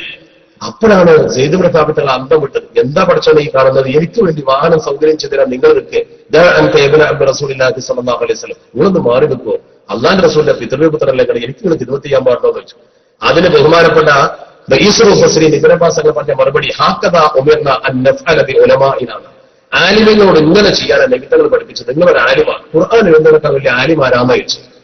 അപ്പൊ ഇത് എന്നെ ബഹുമാനിക്കാമെന്ന് ശരിക്കും മനസ്സിലായി. അപ്പൊ തിരിച്ചൊരു ബഹുമാനം കൊടുക്കാൻ വേണ്ടി തങ്ങളുടെ കുടുംബത്തിൽപ്പെട്ട ബഹുമാനപ്പെട്ട റഈസുൽ മുഫസ്സിരീൻ ഇബ്നു അബ്ബാസ് തങ്ങളോട് ബഹുമാനപ്പെട്ട സെയ്ദ് ഇബ്നു സാബിത്ത് തങ്ങൾ പറഞ്ഞ കയ്യൊന്ന് നീട്ടിത്തരുമോന്ന് ചോദിച്ചു. കയ്യൊന്ന് നീട്ടിത്തരുച്ചപ്പോ കൈ ഇങ്ങനെ നീട്ടിക്കൊടുത്തു. അത് പിന്നെ എന്തിനാണ് പെട്ടെന്ന് അറിയില്ലോ, കയ്യൊന്നാണ് നീട്ടിക്കൊടുത്തു. കൈയാണ് നീട്ടിക്കൊടുത്തപ്പോ ചരിത്രം പറയുന്നുണ്ട് സെയ്ദ് ഇബ്നു സാബിത്ത് തങ്ങൾ ബഹുമാനപ്പെട്ട റഈസുൽ മുഫസ്സിരിന്റെ കൈ ഇങ്ങനെ പിടിച്ചിട്ട് ഫമാല അലൈഹാ വഖബ്ബലഹാ, ഫമാല അലൈഹാ വഖബ്ബലഹാ, ഇങ്ങനെ കുനിഞ്ഞിട്ട് ആ കൈ കുത്തി നല്ല നിലക്ക് അയമക്ക് ഇങ്ങനെ കുനിഞ്ഞിട്ട് കുത്തി. ഇപ്പൊ ചില ആൾക്കാർ തങ്ങന്മാരെ കൈ മുത്തിട്ട് പൊന്തിച്ചിട്ടാമത്തില്ല, അങ്ങനല്ല. ഫമാല അലൈഹാ വഖബ്ബലഹാ, ശരിക്കും അത് കുനിഞ്ഞിട്ട് ആ ആദരവോട് കൂടിയാൽ അപ്പൊ കയ്യ മുത്തുന്നതിനൊക്കെ ശരിക്കും തെളിവുണ്ട്. കയ്യ മുത്തി വളരെ മനോഹരമായിട്ട് കയ്യ മുത്തി അദ്ദേഹം അള്ളാഹുവിന്റെ പരിശുദ്ധതയും പഠിപ്പിച്ച ഈ ആദരവുകൾ ശരിക്കും അദ്ദേഹത്തിന് ആദരവ് കൊടുത്തത്. റഈസുൽ മുഫസ്സിരിന്റെ ആദരവൊക്കെ കിട്ടാനല്ല അപ്പുറം എന്താ നിങ്ങൾ ആലോചിച്ച് നോക്കൂ. ഈ ഒരു രീതി ഇപ്പൊ ഞാൻ പറഞ്ഞു വന്നത് അള്ളാഹുവിന്റെ പരിശുദ്ധ ദീനിന്റെ പ്രബോധന കാലഘട്ടത്തിൽ ഷായർ ഉണ്ടായിട്ടുണ്ട്, ഖതീബ് ഉണ്ടായിട്ടുണ്ട്, ഖാത്തിബ് ഉണ്ടായിട്ടുണ്ട്. അപ്പൊ ഇത് മൂന്നുമാണല്ലോ ശരിക്കും നമ്മൾ ഈ സാഹിത്യത്തിൽ ഉണ്ടാക്കുന്നത്. നല്ല കവിത അത് എഴുതുകയും പാടുകയും അവതരിപ്പിക്കുകയും, നല്ല പ്രസംഗം അത് തയ്യാറാക്കുകയും അവതരിപ്പിക്കുകയും ചെയ്യുന്നവര്, അതുപോലെ തന്നെ നല്ല മനോഹരമായ രീതിയിൽ നല്ല ഗ്രന്ഥങ്ങൾ രചിക്കുക, ഖാത്തിബ് നല്ല ഗ്രന്ഥം രചിക്കുക, ഇസ്ലാമിനെതിരെ മറുപടി പറയേണ്ട മനോഹരമായ ഗ്രന്ഥങ്ങൾ, ഇസ്ലാമിനെതിരെ ആരെങ്കിലും ശ്രദ്ധിച്ചാൽ അതിന് മറുപടി പറയണം, അതിന് നല്ല ഗ്രന്ഥങ്ങൾ രചിക്കുക. മാത്രമല്ല ഈ സാഹിത്യ സമ്പന്നമായ ഒരു അവസ്ഥാവിശേഷം പണ്ട് മുതലേ നമ്മുടെ സമൂഹത്തിലുണ്ട്. ഇപ്പൊ ഒരു വിദ്യാഭ്യാസവും ഇല്ലാത്ത, അക്ഷരജ്ഞാനമില്ലാത്ത നമ്മുടെ പഴയ കാലഘട്ടത്തിൽ നോക്ക് നിങ്ങൾ. ഇപ്പൊ നമ്മുടെ ഈ മലബാറിലൊക്കെ അക്ഷരജ്ഞാനമില്ലാത്ത കാലത്ത് അറബി മലയാളം എന്ന ഒരു ഭാഷ നമ്മൾ കണ്ടുപിടിച്ചു. ലോകത്ത് എവിടെ ഇല്ലാത്തൊരു ഭാഷ. ആ അറബി മലയാള ഭാഷ കണ്ടുപിടിച്ച് അറബി മലയാള ഭാഷയിൽ മനോഹരമായിട്ട് കവിത എഴുതി, അറബി മലയാള ഭാഷയിൽ കാര്യങ്ങൾ പഠിച്ചു. അക്ഷരം പഠിക്കും മുമ്പ് നിസ്കരിക്കൽ നിർബന്ധമായ കൗമ് നിസ്കാരത്തിന്റെ കണക്ക് വരെ തയ്യാറാക്കിയിട്ട് അവരെങ്ങനെയാണ് സമയം അളക്കേണ്ടത് എന്ന് ഘടികാരം പോലും റെഡിയല്ലാത്ത കാലത്ത് അവന്ന് പഠിച്ചു. അവര് സൂര്യന്റെ നിഴല് നോക്കിയിട്ട്, സൂര്യന്റെ മുമ്പിൽ നിന്ന നിഴല് നോക്കിയിട്ട് അവരെഴുതിണ്ടാക്കി. എഴുതി പഠിച്ചതാ, കേട്ട് പഠിച്ചതാ. പഴയമ്മമാരൊക്കെ മേടം ചിങ്ങം രണ്ടിലും സമാനിയ ഫീയടവമീനം കർക്കടത്തിന് താസ്യ. നിങ്ങൾ കേട്ടിട്ടോ? ചെറുതുമ്മാരോട് ചോദിച്ചവര് പാടിത്തരും. ഇതിനൊമ്പ കന്നി രണ്ടിലും ഒമ്പതര. പഴയ പാട്ടാണ്. അങ്ങനെ തന്നെ 9 അടിയാ. കുംഭം തുലാമൊത്തമുദൈനി 10. എന്താണ് അത്? ശരിക്കും നിസ്കാരത്തിന് വഖത്തിന്റെ സമയമാണത്. ഇപ്പൊ നമ്മൾ ഡിജിറ്റൽ ക്ലോക്ക് വെച്ചിട്ട് ക്ലോക്കിങ്ങനെ ബി അടിക്കുമ്പോ മോദി മാങ്കൊടുത്താൽ മതി, താമസത്തെ അന്നങ്ങനല്ല, അളന്ന് നോക്കണം. ആ അളന്ന് നോക്കാനുള്ള പാട്ടാണത്. അധ്വാനിച്ച് അവർ ഈ സാഹിത്യത്തിലൂടെ ശരിക്കും പഠിച്ചു. 1607 മൊഹീദ്ദിമാരെ രചിക്കുന്ന കാലത്ത് എന്ത് സാഹിത്യം അവിടെ ഉള്ളത്? മനോഹരമായിട്ട് കോഴിക്കോട്ട് അത്തൂറ തന്നിൽ ജനിച്ചോവർ എന്ന് പറയുന്ന ഓർവായിതൊക്കെയും നോക്കിയെടുത്തോവർ വളരെ മനോഹരമായിട്ട് അതിനെ ക്രോഡീകരിച്ച് സുന്ദര എത്ര കവിതകൾ, ഓരോ സംഭവങ്ങൾ ശരിക്കും ഇങ്ങനെ അവതരിപ്പിക്കുമ്പോൾ അതൊക്കെ അതിന്റെ ചരിത്ര പശ്ചാത്തലം വെച്ച് നമ്മൾ പരതുമ്പോൾ അതിന്റെ എന്തൊരു മനോഹാരിത നമ്മൾ കാണുന്നത്.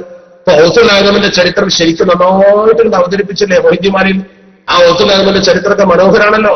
അവരെ സ്നേഹിക്കുന്ന ഒരു ജനസമൂഹത്തെ ഉണ്ടാക്കിയെന്നുള്ള മൊഹീദ്ദിമാരെ പാടിയിട്ട് ഔസുൽ ആദമിനെ സ്നേഹിക്കുന്ന ഒരു തലമുറയെ ഖാദി മുഹമ്മദ് റഹ്മത്തുള്ളാഹി അലൈഹി തങ്ങൾ ഉണ്ടാക്കി. എന്താ ഔസുൽ ആദമിനെ സ്നേഹിച്ചാണ് ഗുണം? സ്നേഹം അതിന്റെ അപാരതയിൽ എത്തിക്കഴിഞ്ഞാൽ, സ്നേഹം അതിന്റെ പാരമ്യതയിൽ എത്തിക്കഴിഞ്ഞാൽ നമ്മൾ ഉദ്ദേശിച്ചതൊക്കെ നടത്തും. നമ്മൾ ഉദ്ദേശിച്ചതൊക്കെ അവർ നടത്തിയിട്ട് വന്നാകും. അന്ന് ആ മഹാന്മാരെ സ്നേഹിച്ചാൽ, ഇപ്പൊ മടവൂർ സിഎം നമ്മൾ സ്നേഹിക്കുമ്പോൾ അള്ളാഹു അദ്ദേഹത്തിന്റെ ദർജ ഉയർത്തി കൊടുക്കുമാറാവട്ടെ. അപ്പൊ നമ്മൾക്ക് അതിന്റെ പുണ്യം കിട്ടും. അതങ്ങനെയാണ്. ഉദാഹരണം പറയുന്നത് ഔസുൽ ആദമിനെ സ്നേഹിച്ചാൽ ഞാൻ സാന്ദ്രതയുടെ ഒരു ഉദാഹരണം പറയാം. പരിശുദ്ധ മക്കയിൽ സൗദ് ഭരണം വരുന്നതിന്റെ മുമ്പ്, പരിശുദ്ധ മക്കയിൽ സൗദിന്റെ ഭരണം വരുന്നതിന്റെ മുമ്പത്തെ ചരിത്രം പഠിച്ചു വെച്ചാൽ കാണാൻ കഴിയും. ആ കാലഘട്ടത്തിൽ അന്ന് 4 മുസല്ലകളായിരുന്നു പരിശുദ്ധ ഹറമിൽ. നിങ്ങൾ പരിശോധിച്ചാൽ കാണാൻ കഴിയും. പഴയ ചരിത്രം വായിച്ചാൽ കാണാൻ കഴിയും. 4 മുസല്ല എന്ന് പറഞ്ഞാൽ ഹംബലി മദ്ഹബ്, ഷാഫി മദ്ഹബ്, മാലിക്കി മദ്ഹബ്, അതുപോലെ തന്നെ ഹനഫി മദ്ഹബ്. 4 മദ്ഹബിന് 4 മുസല്ല, 4 മൂലയ്ക്ക്, 4 മെഹ്റാബ് പോലെ 4 ജമാഅത്തായിട്ടാണ് നടക്കുക. 4 ജമാഅത്ത് കറക്റ്റായിട്ട് നടത്തുക. ആ 4 ജമാഅത്ത് കൃത്യമായി നടത്തുന്ന ഒരു കാലഘട്ടമായിരുന്നു. ആ കാലഘട്ടം പിന്നെ സൗദി കാലഘട്ടത്തിലല്ലാതായിരുന്നു. ഞാൻ പറഞ്ഞു വരുന്ന വിഷയം, അന്ന് ഈ 4 ജമാഅത്ത് നടക്കുമ്പോൾ 4 ജമാഅത്തിന് ആൾക്കാരുണ്ടാവും. പിൽക്കാലത്ത് ഇങ്ങനെ പോയി ഹംബലി മദ്ഹബിന്റെ മുസല്ലിൽ ആള് പറ്റ കുറഞ്ഞു വന്നു. ഹംബലി മുസല്ലിൽ ആളില്ല, വളരെ കുറവാണ്. അപ്പൊ ഇമാമിന് വല്ലാത്തൊരു മനപ്രയാസം. ഈ ഇമാമാണെങ്കിൽ ഓസുൽ ആദമിനെ നന്നായി സ്നേഹിക്കുന്ന ആളും ആ ഒരു ബഹുമാനം നടത്തുന്ന ആളുമാണ്.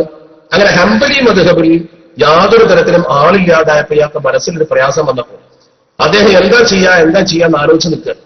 അങ്ങനെ ഇരിക്കെ നാളെ അഥവാ ഒരു ദിവസം നാളെ ബഹുമാനപ്പെട്ട ഓസുൽ ആദം ഇവിടെ വരുന്നുണ്ട്, പരിശുദ്ധ ഹറമിനെ സന്ദർശിക്കാൻ വരുന്നുണ്ട്, ഉംറ ചെയ്യാൻ വരുന്നുണ്ട്. അപ്പൊ അദ്ദേഹം ഇവിടെ വരുമ്പോ ഹംബലി മദ്ഹബിന്റെ മുസ്ലിം ഒന്ന് നിസ്കരിച്ചാൽ അത് വല്ലാത്തൊരു പരസ്യം. അപ്പൊ ആ മുസ്ലിം അദ്ദേഹം നിസ്കരിച്ച് കിട്ടാൻ എന്താണ് മാർഗം എന്ന് ചിന്തിച്ച് അദ്ദേഹം കടന്നുപോയി. ആ കടന്നുപോയി അദ്ദേഹം ഇങ്ങനെ കടന്നുപോയ സന്ദർഭത്തിൽ അദ്ദേഹം അള്ളാഹുവിന്റെ പരിശുദ്ധ ഹബീബ് അഷ്റഫുൽ ഖൽഖ് മുഹമ്മദ് മുസ്തഫ സ്വല്ലല്ലാഹു അലൈഹി വസല്ലം തങ്ങളുടെ സ്വപ്നത്തിൽ കണ്ടു. നബിതങ്ങളുടെ സ്വപ്നത്തിൽ കണ്ടപ്പോൾ നബിതങ്ങളെ തൊട്ടടുത്ത് ഇരിക്കുന്നുണ്ട്, ആ മജ്ലിസിൽ ഇരിക്കുന്നുണ്ട് അഹ്മദ് ബിൻ ഹംബൽ റളിയല്ലാഹു തആല, ഹംബലിമാർ. അഹ്മദ് ബിൻ ഹംബൽ റളിയല്ലാഹു തആല റസൂലുള്ളാഹിനെ തൊട്ടടുത്തിരിക്കുന്നു. എന്നിട്ട് അഹ്മദ് ബിൻ ഹംബൽ റളിയല്ലാഹു തആല റസൂലുള്ളാഹിനോട് പറയാണ്, നിങ്ങളെ പേരക്കുട്ടി നാളെ ഹറമുക്ക് പോകുന്നുണ്ടല്ലോ, ആ പേരക്കുട്ടിയുടെ ഹംബലി മുസല്ലി 2 മുസല്ലികൾ നിസ്കരിക്കാൻ പറയണം. ആരാ പറയുന്നത്? ഹംബലി മദ്ഹബിന്റെ ശേഷം ഹംബലിമാർ. അഹ്മദ് ബിൻ ഹംബൽ റളിയല്ലാഹു തആല റസൂലുള്ളാഹിനോട് പറയാം, ഇതാരാ സ്വപ്നം കണ്ടത്? ഹറമിലെ ഇമാം. ഏത് ഇമാം? ഹംബലി മദ്ഹബിന്റെ ഇമാം. ഇദ്ദേഹം ആ സ്വപ്നം കണ്ടു. അദ്ദേഹം ആരോടും പറഞ്ഞില്ല, നേരം കൊടുത്തു.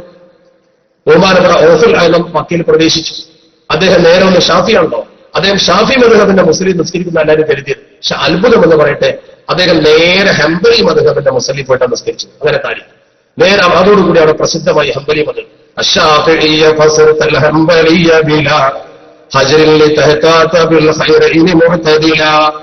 സദഖത്തുല്ലാഹിൽ കാഹിരികളുടെ സംഭവമാണ് സൂചിപ്പിച്ചത്. ഞാൻ പറഞ്ഞു വരുന്നത്, ഒരു മനുഷ്യനെ സ്നേഹിച്ചാൽ കിട്ടുന്ന ഏറ്റവും വലിയ കാര്യമാണ് അവിടെ കണ്ടത്. ശരിക്കും അതോടുകൂടി ഹംബലി മദ്ഹബ് പ്രസിദ്ധമായി. ശരിക്കും മക്കത്തൊക്കെ പ്രസിദ്ധമാകേണ്ട മദ്ഹബ് ഏതാ? മാലിക്കി മദ്ഹബ. ഷെയ്ഖുൽ മദീന ഇമാം മാലിക് തങ്ങളാണ് മദീനത്തെ ഷെയ്ഖ്. അദ്ദേഹമാണ് പല പ്രശ്നത്തിലും മക്കത്ത് ഇടപെട്ടത്.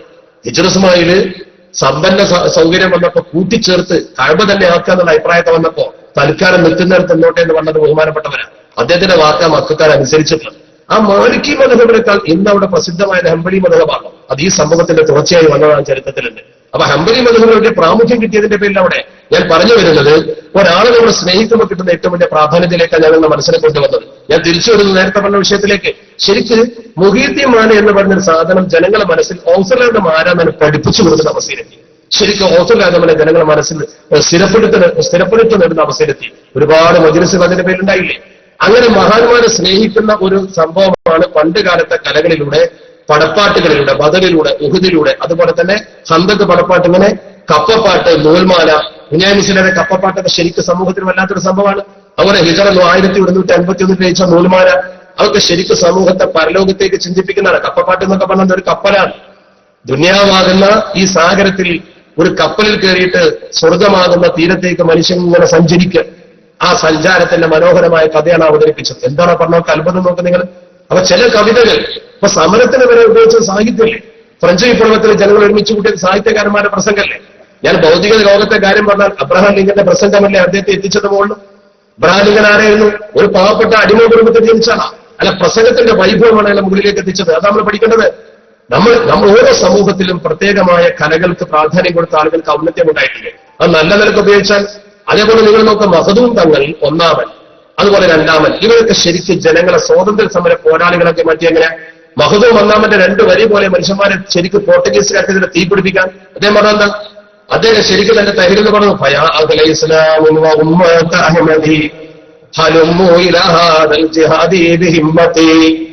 ഹിമ്മത്തോടു കൂടി ജിഹാദിൽ ഇറങ്ങിക്കോന്നാ പറഞ്ഞത്. തഹരീലിലെ വരിയ രാജ്യസ്നേഹം പഠിപ്പിക്കുന്നത്. നോക്ക് നിങ്ങൾ,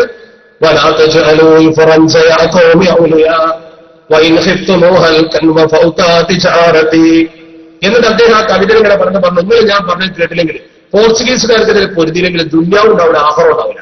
നിങ്ങൾ നാളെ ഒരു കുളന്തുകൊണ്ടും പരലോകം കിട്ടൂല, നിങ്ങളുടെ മതത്തെ വരെ എതിർക്കും. അതാണ്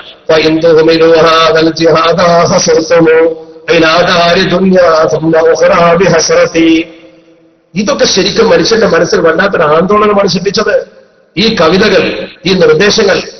വലിയുള്ളാഹി ഖുതുബുസ്സമാൻ മമ്പറം സയ്യിദ് അലി തങ്ങളുടെ അസ്സൈഫുൽ ബത്താർ അലാമ യുവാനിൽ കുഫാർ വയത്തഖിദുഹും മിൻ ദൂനില്ലാഹി വൽ മുഅ്മിനീന അൻസാർ എന്ന് പറഞ്ഞ ഗ്രന്ഥം വല്ലാത്തൊരു സംഭവമല്ലേ അത്? ഉദ്ദത്തുൽ ഉമറാഇ വൽ ഹുകാമിൽ ഇഹാനത്തിൽ കഫറത്തി വഅബദത്തുൽ അസ്നാം എന്ന് പറയുന്ന സയ്യിദ് ഫദ്ൽ ഖുവ തങ്ങളുടെ ഗ്രന്ഥം, ആമനമാന്റെ അടുത്ത് ബരീഖുൽ മുസ്ലിമിന്റെ മുഹിമ്മാത്തുൽ മുഅ്മിനീൻ. ഇതൊക്കെ ജനങ്ങളെ മനസ്സിൽ ചെലുത്തിയ സ്വാധീനം ചെറുതൊന്നുമല്ല. ആ സ്വാധീനത്തിന്റെ ഫലമായിട്ടാണ് സ്വാതന്ത്ര്യ സമര രണാങ്കണത്തിലേക്ക് ജനങ്ങൾ ചാടി വീണത്. അപ്പൊ നമ്മളെന്താ ചെയ്യേണ്ടത്? സാഹിത്യത്തിനും കലയിലും സമൂഹത്തിലുള്ള സ്വാധീനം ശരിക്കും പഠിച്ചിട്ട് നിങ്ങളെ കൂട്ടത്തിൽ നല്ല എഴുത്തുകാരൻ മുന്നോട്ട് വരണം. ഇന്നിപ്പോ ഇസ്ലാമിന് ഏറ്റവും കൂടുതൽ ആവശ്യം നല്ല തൂലികാകാരന്മാരെയാണ്. ആനുകാലിക പ്രസിദ്ധീകരണങ്ങളിൽ മുസ്ലിം സമൂഹത്തെ പാടെ അവഹേളിക്കുന്ന തരത്തിൽ ലേഖനങ്ങൾ വരുന്നു. തിരിച്ചെഴുതാൻ ആള് വേണം, നല്ല പഠനങ്ങൾ സമൂഹത്തിൽ അവതരിപ്പിക്കാൻ ആള് വേണം. എന്ന പോലെ തന്നെ നിങ്ങൾക്ക് വളരെ മനോഹരമായിട്ട് ഈ സമൂഹത്തിൽ ചർച്ചകളൊക്കെ വരുന്ന സമയത്ത് ചാനൽ ചർച്ചകൾ, അതുപോലെ തന്നെ ഇന്ന് പലപ്പോഴും ജനം ശ്രദ്ധിക്കുന്നത് ഉരുളക്കുപ്പയിന് മറുപടി കൊടുക്കാൻ കെൽപ്പുള്ള ആളുകൾ വേണം. ഒരു ചോദ്യം വന്നാൽ അതിന് മറുപടി കൃത്യമായി കൊടുക്കാൻ കെൽപ്പുള്ള ആളുകൾ വേണം. അതാണ് വേണ്ടത്. അത്ര ബുദ്ധിമാന്മാരായ നല്ല തന്റെ ഇടമുള്ള ആളുകളെ സൃഷ്ടിച്ചെടുക്കാൻ ഇത്തരം കോളേജുകൾക്ക് കഴിയും. അതുപോലെ തന്നെ നിങ്ങൾ പരിശുദ്ധ ദീനുൽ ഇസ്ലാമിനെ കുറിച്ച് ആഴത്തിൽ പഠിച്ച ആളുകളുണ്ടാവും. അത് ശരിക്കും പ്രകടിപ്പിക്കാൻ കഴിയുന്ന അവസ്ഥ വന്നാണ്. അത് ശരിക്കും പ്രകടിപ്പിക്കണം. ആട്ടെന്ന് പറയുന്നത് ഈ പ്രകടനമാണ്. ശരിക്കും നമ്മുടെ സമൂഹത്തിൽ ഇത് പ്രകടിപ്പിക്കാൻ ചിലപ്പോൾ ഞാൻ ജനിക്കുന്നതിലെ സമയം ഒരുപാടായിട്ടുണ്ട്. ശരിക്കും മനസ്സിലാക്കണം. അതാണ് ശരിക്കും ഇതൊരു കലയാണ്. ഇത് ശരിക്കും ഒരു കലയാണ്. ഈ കല ശരിക്കും ഉപയോഗപ്പെടുത്തണം നിങ്ങൾ. കല, സാഹിത്യ, ആർട്ട്, കല എന്ന് പറയുന്നതിന്റെ ഉദ്ദേശം തന്നെ ശാസ്ത്ര സാങ്കേതിക വിദ്യയൊക്കെ വികസിച്ചിരിക്കുന്ന കാലത്ത് കലക്ക് വലിയ പ്രാധാന്യം. ശാസ്ത്രം ഒരു കലയാണ്, സാഹിത്യം ഒരു കലയാണ്. ആർട്ട് എന്നതുകൊണ്ട് ഉദ്ദേശിക്കപ്പെടുന്ന എന്താ? Application of skill in production. Application of skill, നമ്മുടെ സ്കില്ല് ശരിക്കും ഉപയോഗിക്കുന്നത് പ്രൊഡക്ഷൻ ഓഫ് ബ്യൂട്ടി.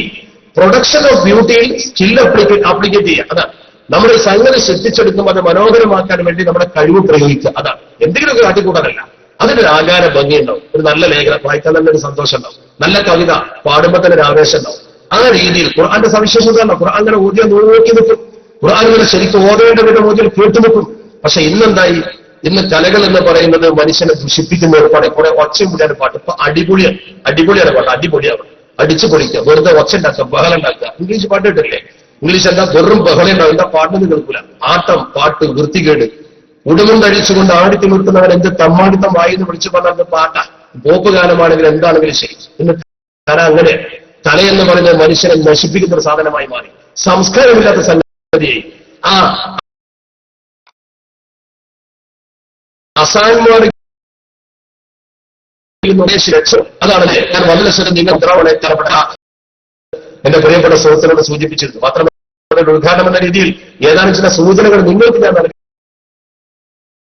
കാരണം നിങ്ങൾ ആദ്യം പഠിക്കും. നിങ്ങൾക്കത് മനസ്സിലാക്കാൻ ലഭ്യകാലത്തിൽ ഈ ഇസ്ലാമിക സമൂഹത്തെ കുർത്തുബ യൂണിവേഴ്സിറ്റി സംഭാവന ചെയ്ത ഒരുപാട് കലാകാരന്മാരുണ്ടായിരുന്നു. കോർഡോവ യൂണിവേഴ്സിറ്റിയിൽ ഇസ്ലാം ജ്വലിച്ചു നിൽക്കുന്ന കാലത്ത് നമ്മളായിരുന്നു ലോകത്തെ മുമ്പന്മാർ.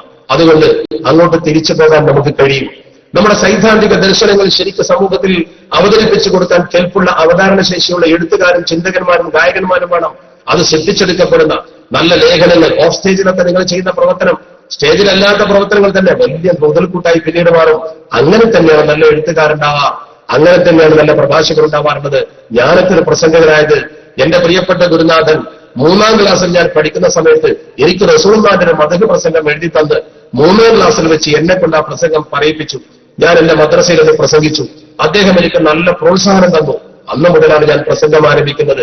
ഇന്ന് 10,000 നിന്നാലും മുട്ടുമടക്കാൻ നമ്മൾ പറയും. എന്താ കാരണം? ചെറുപ്പത്തിലെ ആ ഗുരുനാഥന്റെ പ്രചോദനം, ആ ഗുരുനാഥന്റെ പ്രേരണ. അല്ലാഹു അദ്ദേഹത്തിന് മഗ്ഫിറത്ത് കൊടുക്കുമാറാവട്ടെ. അതുപോലെ നിങ്ങളുടെ പരിശീലനത്തിന്റെ കളരിയാണിത്. ഈ കളരിയിൽ നിങ്ങൾ വിജയിക്കണം. അള്ളാഹു നിങ്ങൾക്ക് വിജയം പ്രദാനം ചെയ്യുമാറാവട്ടെ എന്ന് ഹൃദയപൂർവ്വം പ്രാർത്ഥിച്ചുകൊണ്ട് ഞാൻ എന്റെ വാക്കുകൾക്ക് വിരാമമിടുന്നു. അള്ളാഹുവിന്റെ മഹത്തായ നാമത്തിൽ ഈ പ്രബോധനത്തിനു വേണ്ടി സംഘടിപ്പിച്ച ഈ മഹനീയ സ്ഥാപനത്തിലെ ഈ പ്രിയപ്പെട്ട വിദ്യാർത്ഥികളുടെ കലാ സാഹിത്യ വിരുന്ന് നിങ്ങൾക്ക് വേണ്ടി ഔദ്യോഗികമായി ഉദ്ഘാടനം ചെയ്തതായി അറിയിച്ചുകൊണ്ട് ഞാൻ അവസാനിപ്പിക്കുന്നു. അസ്സലാമു അലൈക്കും വറഹ്മത്തുള്ളാഹി വബറകാതുഹു.